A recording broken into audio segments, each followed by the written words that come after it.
All right, everybody, welcome to today's episode. I am joined by Dan with Roofing Business Builder. Dan, thanks for joining me today.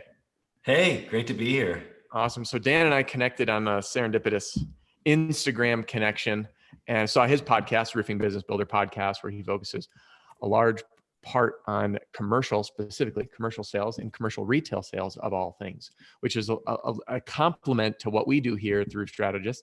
And I've been getting a lot of questions, specifically from salespeople and owners. I want to start selling commercial. And I said, who better to bring on than Dan? So Dan, welcome to the show. And would you mind just giving us a quick recap of who you are, your background in the roofing industry, and then we'll jump right into the goodies. I'm really excited for today.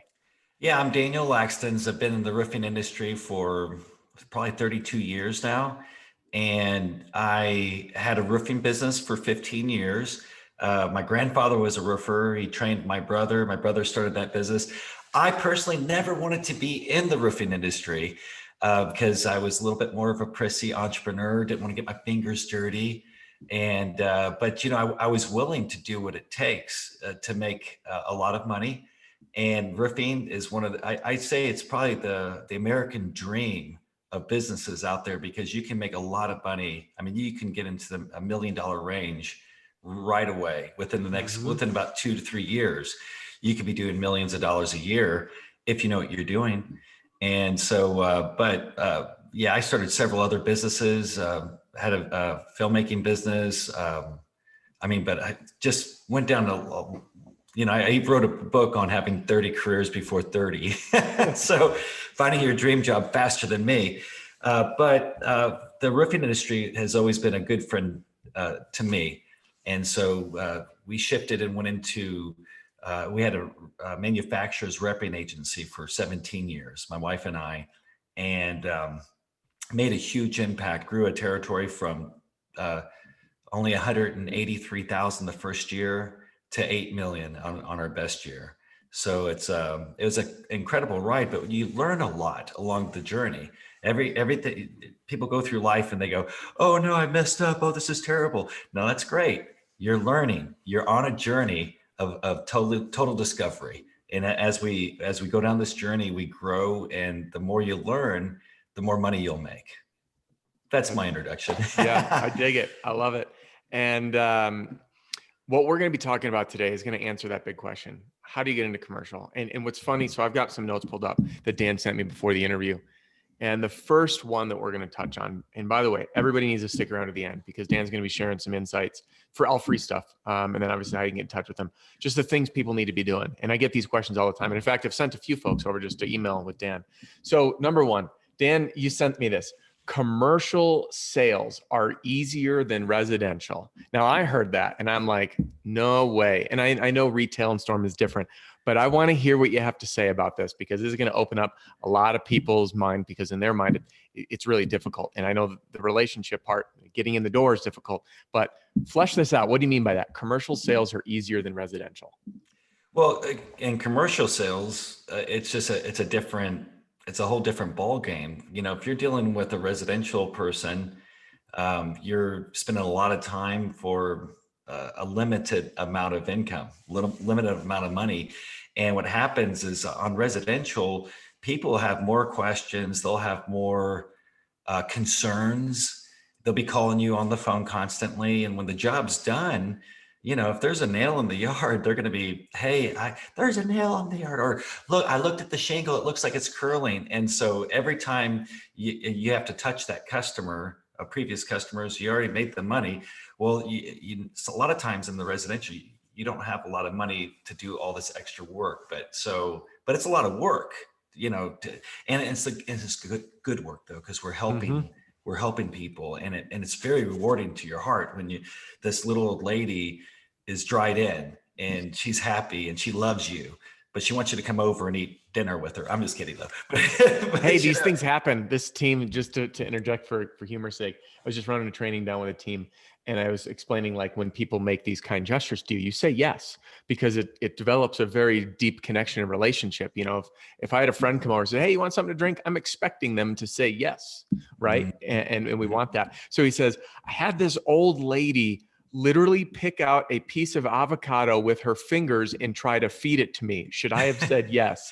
And I laughed at him. I said, honestly, man, if it wasn't for COVID, I probably would have said yes, Oh just yeah. because, he's your best friend. But anyway, sorry to interject. Well, yeah, no, that's perfect. But the thing is when we're looking at residential, that's relationships. Now, that relationship you have with that sweet little old lady, in 15 years, she may call you back and you might get a roof, or she may talk to all of her friends.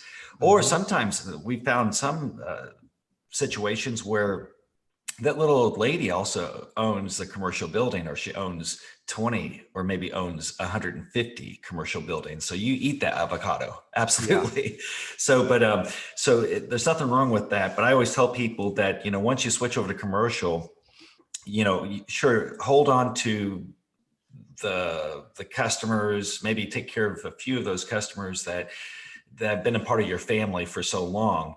But you start telling everyone else that calls, especially if there's a storm in your town, you say, sorry, we're only commercial. We'd love to help you. But your dad helped do my first, okay, we'll come out. But you know what I'm saying? But you have to be wise about that, because commercial is so much more easy, because for every 20 customers, every 20 residential customers, all you need is one commercial customer that loves you, that wants to feed you the avocado. Once you have that relationship with someone that owns 150 buildings, do you know how many roofs that they'll send you per year? And that's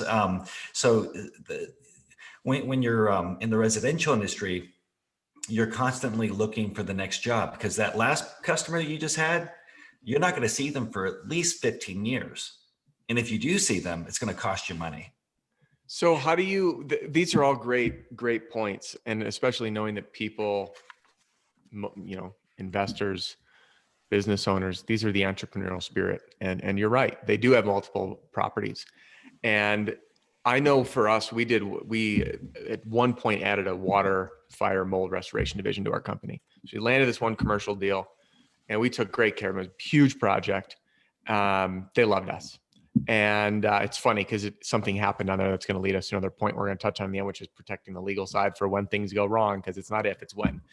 But even with that little thing going wrong, they had a pipe burst in the winter in 3 other buildings that we didn't even know they owned on the 4th floor. So when that burst, that's floor 4, 3, 2, 1, basement. These are massive water losses.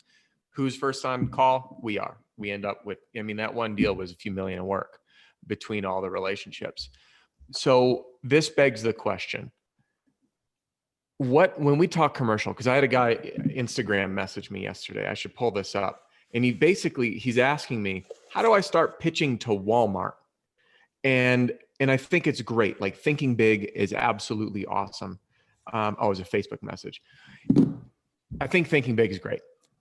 And at the same time, if you ask that question, you're not ready. Yeah. And you can't, that question, you're not ready. You got to walk before you run. So let's talk commercial. Everyone just thinks like, and this is a big misconception I hear, because I actually was helping this company I did this training with last week. They were saying, hey, we need some commercial sales, and it was specific to storm. But commercial encompasses, massive industrial facilities, storage facilities, manufacturing facilities. Then there's the privately owned dental practice that's just essentially just a large shingle roof. And then there's specialty roofs, and there's churches, and there's strip centers. So let's talk, where do you start? Do you go to the Walmarts of the world, or do you find like a ma and pa owners? But let's talk on where that quote unquote sweet spot of getting in your foot in the door in commercial. What's that ideal customer? Well, you don't start with any of that. Where you start is what product are you planning on using? So the thing is you have to, in the commercial realm, you can use shingles all day long. And a lot of residential roofers don't even know that they have to fill out paperwork for that warranty. So if you're doing those jobs, a lot of roofers, for years, one day they'll go, you mean I have to send this person's information into the manufacturer to get them a personal warranty for the roof that I put on? And yes, that's what you're supposed to do. So when it comes to commercial roofs, what sort of warranty can you offer? I had a roofer call me one time and says, oh yeah, I'm licensed GAF. And I'm like, no, you're not. And the reason why is because I know who's licensed. I know who's licensed, and anyone in the commercial industry, especially because I had a repping agency. So I had contracts with multiple components of commercial roofs, roofing materials. And so I represented several manufacturers, and all of us know, we know if you're a roofer and you're a residential roofer with a good reputation, and you're thinking about crossing over, we know you before you even think about it because we know all the commercial roofers, and we know their skill sets. We know how much, we know who's paying their bills. We keep track of all that stuff because we need the best of the best.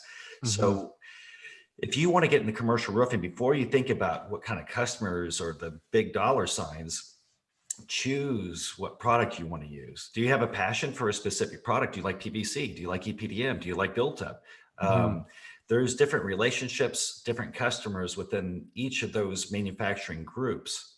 People, if you're in the restaurant industry, you're going to be more likely to have better results with a PVC membrane because built up roofs and TPOs, they interact with the oils that come out of the top of the roof. You know, they have the ventilation, and all these oils come on the roof. Well, they can break down a roof within about 3 years sometimes. I mean, Wow. so you're all around the area. If there's animal fats, it's interacting with the components within the membrane. So, question is which niche do you want to be in? And then you have to go and do your research on all manufacturers. There's not that many of them. So find out what you feel passionate about, but with this membrane, do your homework, because the whole secret to commercial roofing is your material that you're going to start with. You know, you have to find a manufacturer that's willing to license you. And that's a lot of risk because we don't, if you've never done this before, then you can give the manufacturer a black eye. If that happens, then all the manufacturers hear about you. It's a small world out there. Yeah. But it starts with the membrane. First, what material you want to use. And people will call me and says, I want to get licensed with your product. And I go, oh, you're not ready. They go, what do I do? And I say, well, go to your local distributor. Most distributors have their own product, and they're willing to let you guys use that product. Get your feet wet. Start out with 25 squares, maybe 80 squares. So you can make some money off of that. But if you make some mistakes, if you're going to make a mistake, don't you want to make it on something that is only a $30,000 roof than a $300,000 roof? If you lose 20% of your money, it's easier to lose 20% of $30,000 than 20% of $300,000. A lot easier. A lot easier. And you will make mistakes. Mistakes are inevitable. If you don't know what you're doing, you're learning. And there's nothing wrong with mistakes. Mistakes are expected. Life is that way. And I don't really look at them as mistakes. I look at them as discoveries. You discovered, so everyone says, well, fail fast, fail forward. And I'm like, nah, that's negative because it brings up fear and negative emotion. Why not say, I'm discovering, I'm learning. And when you do make a mistake, just say, that's great. Your employees will look at you like this. I know. That's interesting because I'll be the first to admit my product knowledge is not super great. I did some residential EPDM. I did some commercial EPDM. But they were just large industrial facilities, warehouses. I worked on a gym, like a fitness gym, things like this. And I knew enough to be dangerous and I could sell the job. But I knew when I got in over my head. And I also know that when you're selling residential and I'll just say it just for grins, but when you're slinging shingles, like your product knowledge is not a huge factor when it comes to selling. As long as you know the basics and you can walk someone through the process, you're good to go. 9 out of 10 roofers can install shingle roof and they're going to do a great job. Of course there's issues. I know. And if they forget what they're doing, they just have to flip the bag over and read the instructions. Exactly. The instructions are on every bag. Yeah. And it's a different animal. And for the most part, and I know I'll probably get comments, well, no, this designer shingle is a little different. I know that there's all subtle nuances between them, but from the core fundamentals, there's an underlayment, your flashing's pretty much the same, and you nail the shingle on the nail strip. Okay. Like Yeah. how many Four to nails six and nails. yeah, Right. well, all that stuff is aside. Yeah. Then you get into this, and you brought up a good point because I was sharing this story the other day. I got in way over my head on this project once, and it was just we weren't set up for it. We were a residential company with a little bit of commercial sprinkled in, and again, the commercial was usually multifamily, so it was large shingle projects or EPDM. And I get this call, and it was in downtown Madison, like right on the square. And if you don't know downtown Madison, I mean it's as metro as a metro, right? And I'm up there, and I'm like, I had to bid this project, and I'm trying to find crane operators to rent by the hour. We had to set up a garbage chute, to not hurt any, and then the permits, and then shutting down a Well, at street. least you knew that legally you had to do that. I mean, Yeah, yeah. I mean, I did at You least know did your that. homework. You did your homework. I did my homework. It was a learning lesson. And Yeah. I was like, man, like I'm over my head. And a big mistake people make, especially new sales people, because this was when I was newer. And I spent all this time on this project. Oh, if I could just land this deal. And I'm like, man, I don't know what the hell I'm doing. And I know there's a time to learn it, right? Like something falls in your plate, but at the same time, know your sweet spot. So I like that when you said those manufacturing groups and to have your niche. And this is super important because I work with this company on the storm side to get into commercial. And we were focusing on a different type of commercial. But they were saying, well, what kind of commercial do we go after? I'm like, man, if you're going to find like a manufacturing facility or an airport, it's very different. And I didn't even know about the restaurants and the grease breaking down membranes. That's new to me. Maybe you'll Yeah. be like, who's this Adam? Well, Jack. Well, I know my stuff, but I'm a sales and marketing guy. I'm not a chemicals like to equalize. So even if you're using a specific PVC membrane, and say you're licensed with this one, and you get up on a roof, and the product that's put down is PVC, but it's by this manufacturer that you're not licensed with, you cannot put down your membrane. Say if you're repairing a pipe flashing. So it's PVC and PVC, they should be compatible. They're not. Every manufacturer has a different formula. And so what happens, you put down a pipe flashing, and yay, the customer's happy, it's not leaking. And then within 6 months, it interacts, and the seams just melt away. And next thing you know, you went from hero to zero with your reputation with that customer. And so a lot of people do this. They don't know that in shingles, most shingles are you can always put a shingle up there. It's not going to matter. It's not going to interact in most cases. But when it comes to commercial roofing, EPDM is the most, you can go over EPDM with TPO or PVC. It's almost a slip sheet. So it's a separator. So that's the only thing. You can go over the top of wood. You can go over metal with any membrane, but you cannot go over TPO with PVC, PVC with PVC, or TPO with TPO. And then the worst part is that you void the warranty for your customer. So if your customer's got a 15, 20, 30-year warranty, that's a lot of money they paid for that. And you just totally voided their warranty. So what they'll have to do is call up the manufacturer and then get a list of licensed contractors. They'll come out and cut all of your work out that you charge that customer, and they'll have to repair it to get back into warranty. Yeah, that's something. And I want to skip one of our points to go into the next one, which is the liability side. Well, let's mention niche just barely though. Let's do that. The most important thing when I was saying that you choose a manufacturer, then it's niche. So the thing is when a manufacturer or the rep of that manufacturer is looking at you, see, there's so many roofs out there, right, to get. And if you're, say if, I had 63 licensed dealers, I had over 120 licensed, but you get rid of some that aren't performing. Yep. Yeah. So, but if you're not in a specific niche, so here's how a rep makes money. A rep makes money is I got my guys that do hotels. I got my guys that do industrial. I got my guys that do restaurants, and I get a phone call. Hey, I want to get licensed. Well, what are you going to do with it? It's like, oh, nothing. It's like, no, you're going after one of my jobs I spec'd. And it's like, okay, I want to bid and this and that. Like, well, look, I got 4 guys that actually advertise my product, advertise the manufacturer. They're bringing me business. If I license you, I have to train you, train your employees, and I won't make any money. I'm not making extra money because I already have the guys that are doing that specific work. So if you want to get licensed, what you do is you find a niche that no one else is doing, and then you're bringing extra money to the table. So then I can make more money because this guy's not going to go after my guys that are doing this job. See, and if they license you and you go after all of their guys, then they may stop selling their product. They may switch to a different manufacturer. So it can totally destroy a repping organization. So anyways, it's really important. Your niche is everything. To focus in. And then like you mentioned, and I know some people are still probably like, commercial sales easier than residential.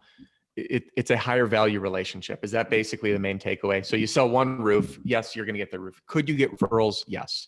But it's usually one roof, and 9 out of 10 customers, you do the roof once, you're never going to hear from them again. Unless you did something wrong. But with commercial, and this happens a lot, these commercial owners, they usually play in the same business world. You have a restaurant owner. He generally isn't going to have a restaurant in a manufacturing facility. He's going to have a restaurant in other restaurants, right? Or he's going to invest in a strip center and own other strip centers, or he's going to invest. Most of my restaurant owners, they owned 150 restaurants.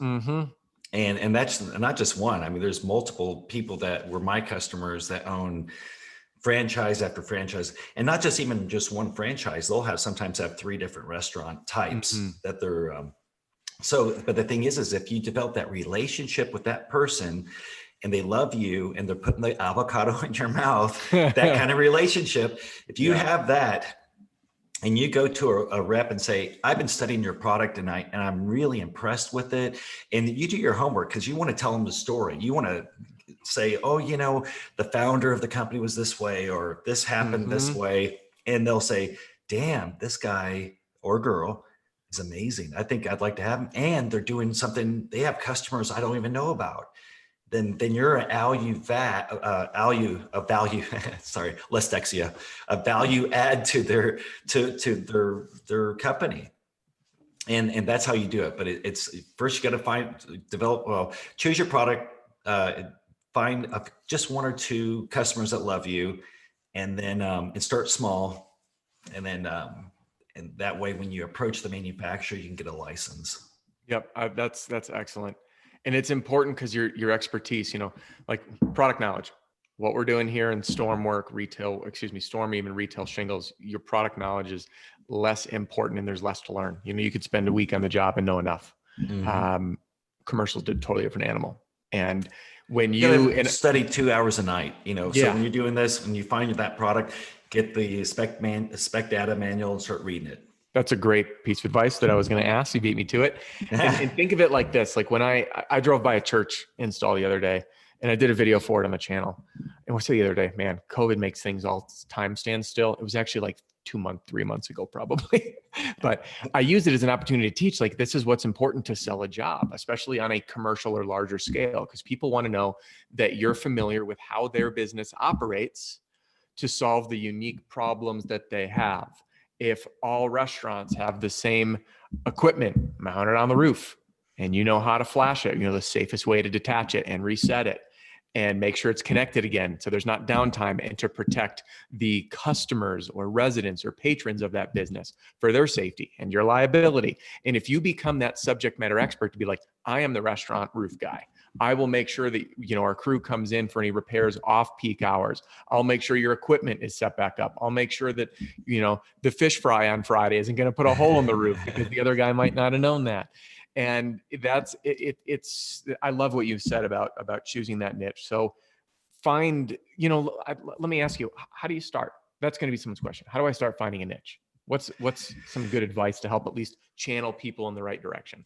If you've done one commercial roof, 2, 3, well, once at first people are throwing out a net, it's like when there's so many different segments of that even commercial roofers that have been doing commercial roofing for 10, 20 years don't know. But like when you're advertising or marketing, people are just throwing a big net everywhere. Well, that's not a niche net. No, it's like fishing with a worm. Yes. What are you fishing for?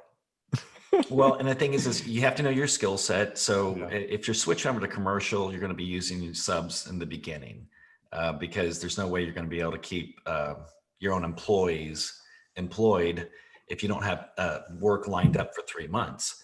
So then it's going to cost you, or you're going to lose a good employee because they're not going to want to stick around while they're not making money. So you'll start out using a sub, and so when you're using a sub, what's their niche? What are they good at? So you might have to ask questions to them, find out what they're good at. Because most people are not good at new construction. If you go and try to bid something, and by the way, we didn't mention that, did we? Do not bid. Do not bid. Do not go down to the room and look at blueprints and stuff. That's not you have to, even if you do that, you won't make any money because the lowest bid is that win. So are you willing to, make the least amount of money on a job? If you win that bid, that means that you chose to make the least amount of money. That's the way I see it. So instead of go for specific customers, what do you feel comfortable with? There's so many things we could talk about on that aspect, but that's probably the easiest one. Find out what the niche is of your sub crew. Yeah. And what's around you. I mean, some markets are going to be more saturated with restaurants. The old town that we moved out of, I think, had like the highest restaurants per capita in the entire state. So that would have been a really great niche to jump into. But restaurants aren't easy to make money at, though. There's especially more pipes flashings if you don't know if you don't know how long it's going to take for each of you guys to do pipes and got your sometimes you'll have like a ton of air conditioning units up there and it's all cut up, and then there's tie-ins, and then there's angle iron. How do you do an angle iron that looks like this? How are you going to? Right. So there's a lot to learn. So I wouldn't suggest starting with restaurants. There are people that are really good with that, but it's a very hard one. Start with something like like a storage unit place or something. There it is, storage unit facilities. Pop in, talk to whoever's in the office, and ask them about the owner. What are they like and stuff. Hey, can I? Yeah.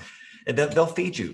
Wherever you go, you can cold call and just ask questions, be nice and friendly, and people will feed you all who they are, what school they went to, what their children's names are. They'll tell you everything.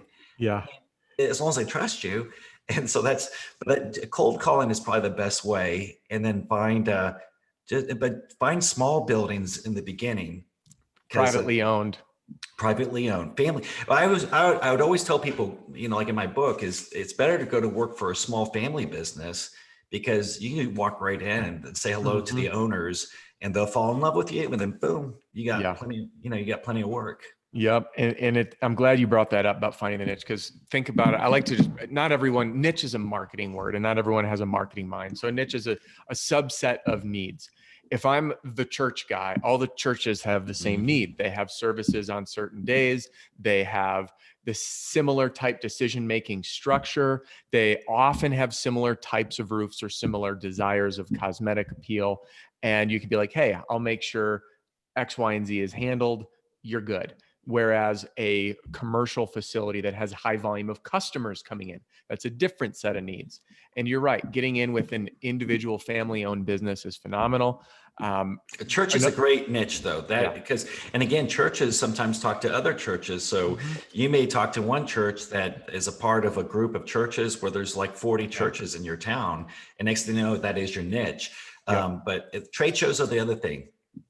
So if you don't have a niche yet, you may find something that seems good. I use the illustration of self-storage. Then you can do a self-storage show. You have to pay like $3,000, set up your booth, and get to know some people. All you need is a couple people, just 2, 3. Once you get to about 6, you'll never have to advertise again. It's huge. Yeah, because I mean. Yeah. And just know what you're fishing with. I mean, you got to know your bait. It's so many people, especially roofing salespeople. I just want to get into commercial. And it's like, man, that's like saying I'm going to go hunting today and I'm going to run into the woods. Well, what's your game? What season? What's your query? What do you have a blind? Do you not? Are you I have a carrying a six. 22 or I have a 6-shooter. yeah, it's like I've got a 22 old single action revolver and I'm going to go for a trophy buck. No, Exactly. man. No, it's not going to work. So match what you can do, which Do you have a includes bow? It's like, exactly, yeah, my son made it. It's little, it's rubber band, yeah, for a slingshot. And Yeah. the crew, that's the part. Like you can sell shingles all day and then figure out a crew. You can bring crews in. They're a dime a dozen to some respect. And I know I don't mean to insult anybody. I know that No. there's different quality of work. I get it. But my point is it is much easier to have one guy on the job that really knows what's going on, who can kind of spearhead a team of newbies.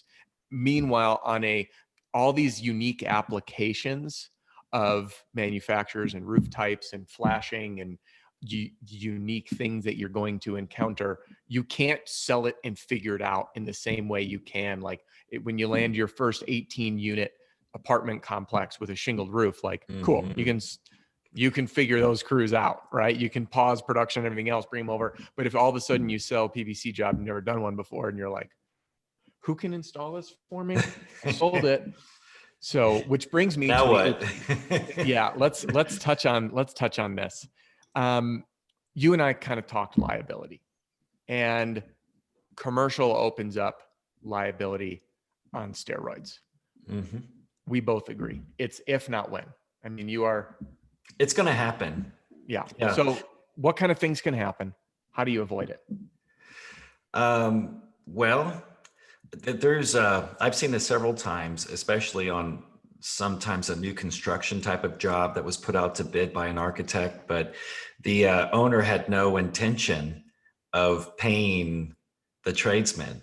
And so there's a little trick you got to watch out. In some of these towns, people do this is they'll sue everyone. So if all of the trades are under $50,000, that's between $30,000 and $50,000. Most lawyers of manufacturers will just pay it off. They're not gonna mess with that because it's too much of a liability lawsuit. So that's not $30,000 to $50,000 is not much money. So these guys figured that out, and so they'll just sue you and sue your manufacturer, and then you'll never get paid on that job. So that's one area that's kind of a weird thing you can run into. Some people will sit there and say, well, you did the job wrong. And the reason why is their idea is they can get out of paying you the rest of the money. So they'll hire an engineer to come out and find something, just like in shingles, or storm chasing, you're going to find an engineer to come out and look and say, oh, I see these indentions, well, they'll do that just so they don't pay you. Then you're going to be in a lawsuit. And so we could do a whole episode on that, but it's going to happen. But here's the thing is don't go out and get a lawyer. Make sure you have your insurance. A lot of people say, well, the insurance is really expensive in roofing. Yeah, but you have to have it because it's going to happen. You're going to leave a roof open. One of your guys, you're just like, did you do a night seal? Yeah, I did a night seal. Then you're like, nope, didn't do a night seal. They lied. They didn't want to do it because it takes an hour to do a night seal. Maybe, you have to, and most people don't even know, how do you do a night seal? Let's ask the manufacturer. They're not going to tell you how to do a night seal. Why? Because you say, well, I did it just the way you said, and it leaked in on that roof. Yeah. Well, then they've accepted the liability. So manufacturers won't tell you how to do a night seal. They'll just tell you have to do one.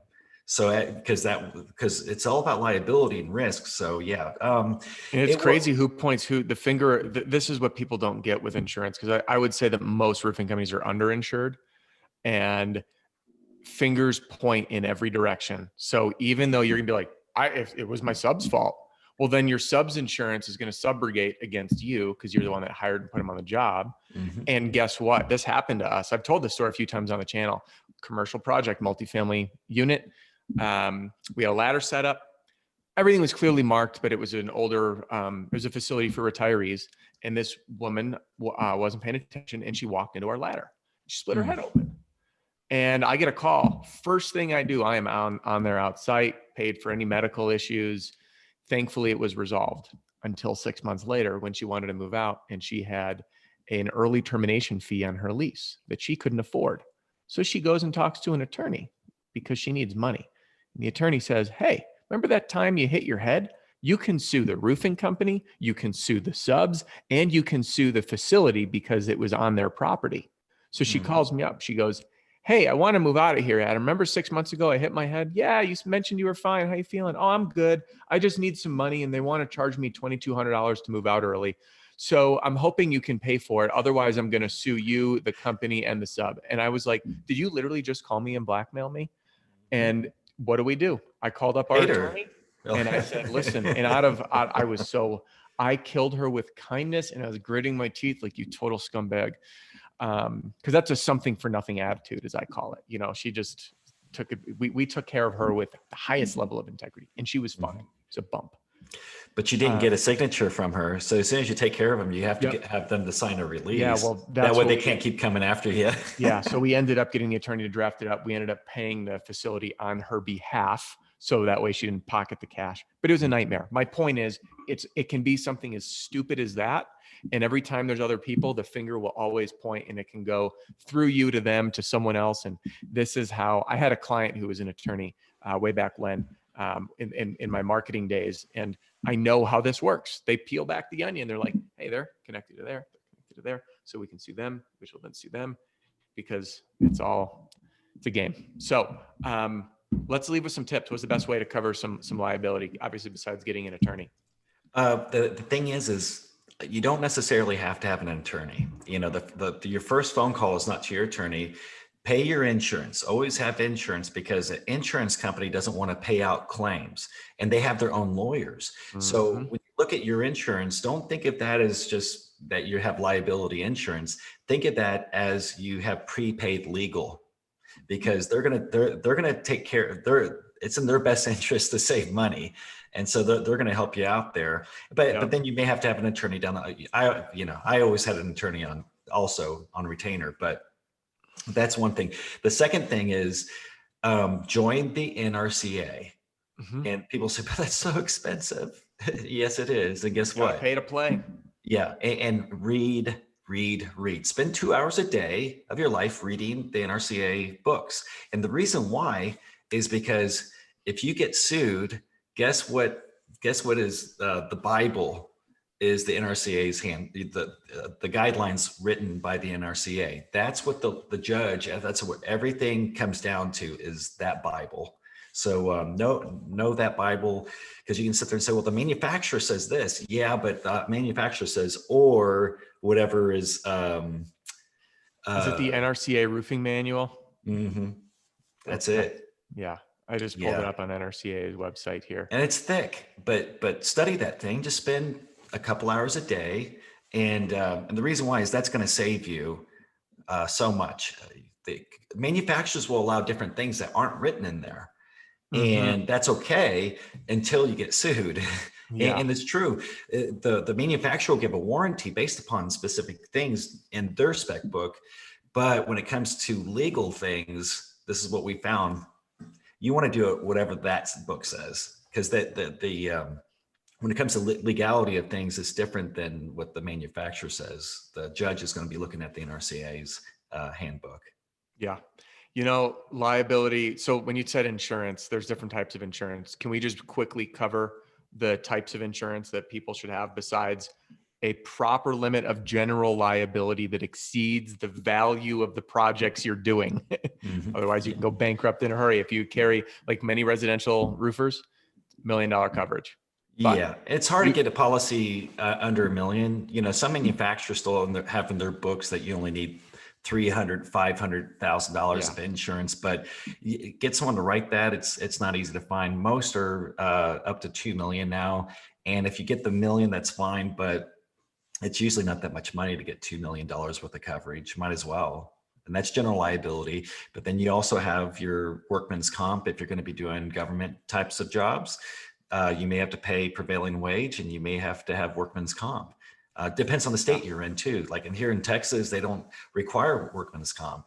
But if someone falls off that roof, man, that's on your conscience, because if you don't have workman's comp, you know. Yep. It's a scary place to be. And that stuff, again, it's just a matter of time. I get emails every single day with things that surprise me, and I thought I saw it all. And I just talked to someone who fell off roof, won't be getting back on one, is in grave spot. And, I remember not too long ago, there was an insurance adjuster that was climbing a roof, low access on a residential home from a driveway. And I forget what happened. I think the ladder kicked out from under him or something, but he was halfway up the ladder, but it fell backwards, hit his head in his concrete, died on the spot in the customer's driveway. I've seen it many times. I've been on roofs where someone was walking backwards, fell through a skylight. Yep. But that person lived, you know. I had an adjuster fall through the roof with me. I caught him.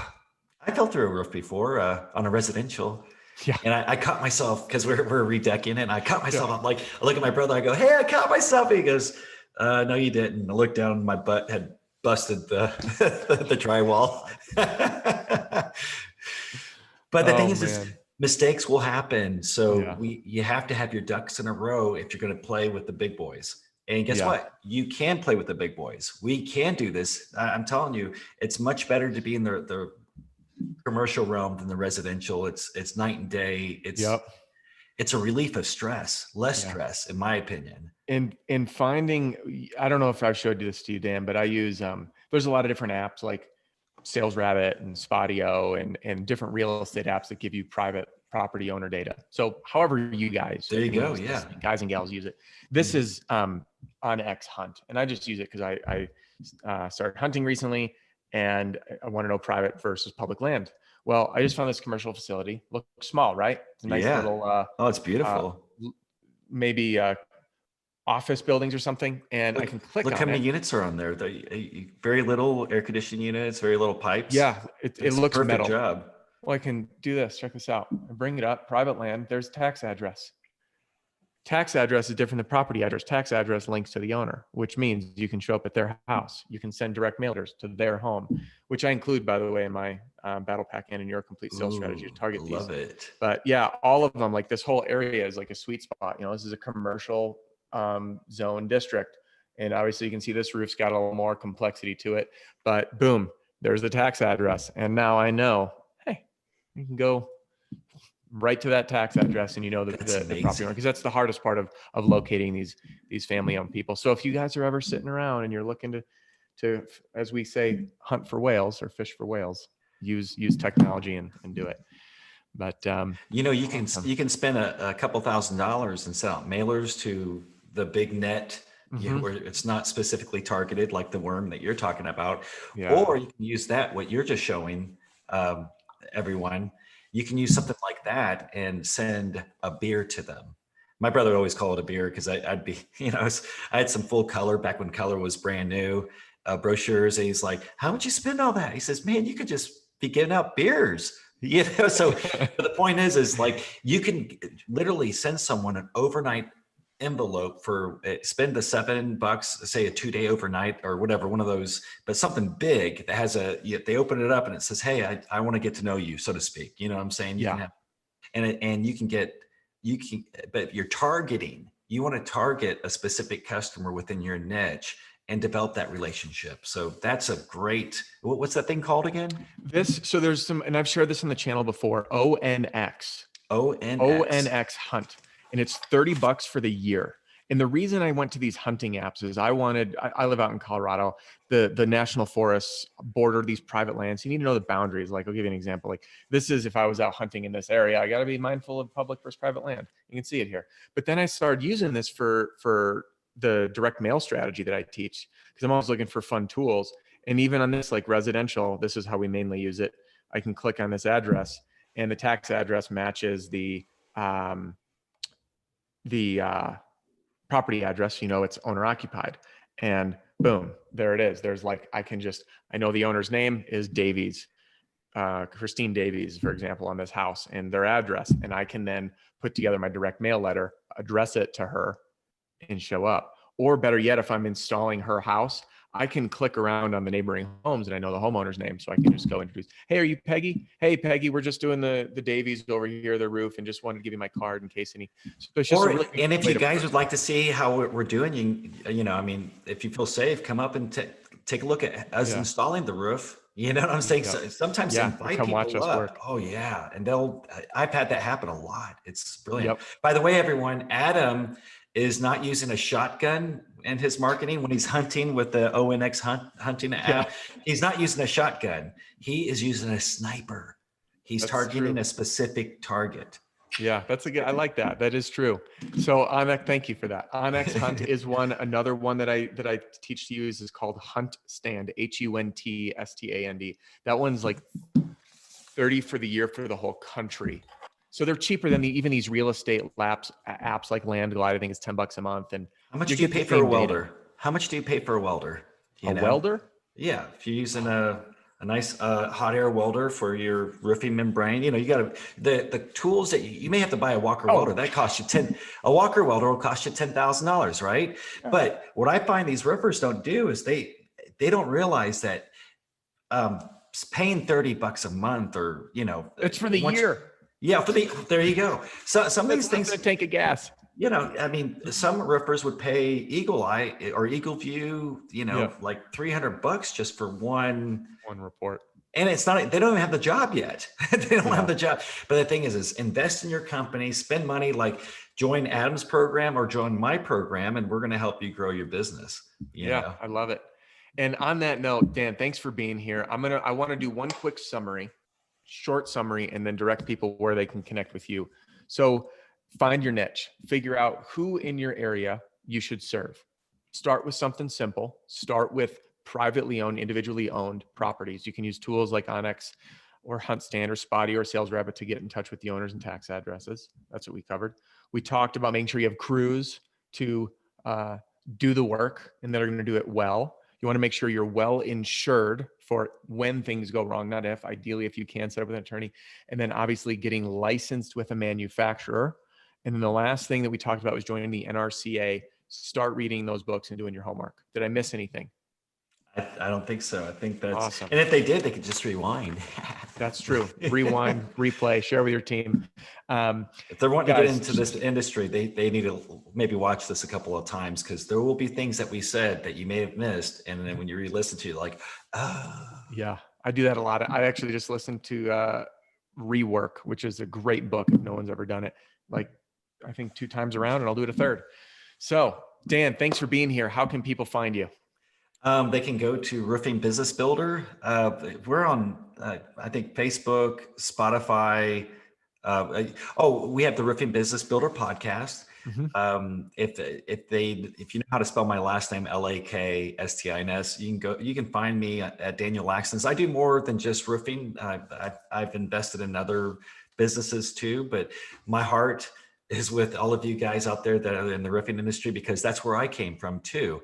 And I want to give back to my community. So, but yeah, you can find me, Daniel Lakstins. I do a lot of mental stuff. So a lot of my work that I do is to help you to believe and to create what you want in life. So if you just, I have like 2-minute videos, 6-minute videos that help to inspire you and get your juices flowing, and to learn how to control this thing.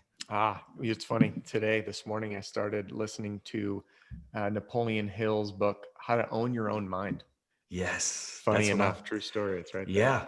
Think and Grow Rich was my first book, back when I was younger. That's a good one. I didn't even know this one until it showed up in my... Once you can get to control your mind, your whole world will change. Falls into place. You and I geeked out on that. We both have a little bit of some hippie backgrounds. Yeah. So, hey, everybody, thanks for joining us today. If you liked the video, give it a thumbs up, subscribe. Everything on the channel is designed to help you have personal sales strategies for you and your team to make more money. We'll see you guys soon. Thanks a lot. Thanks, Evan.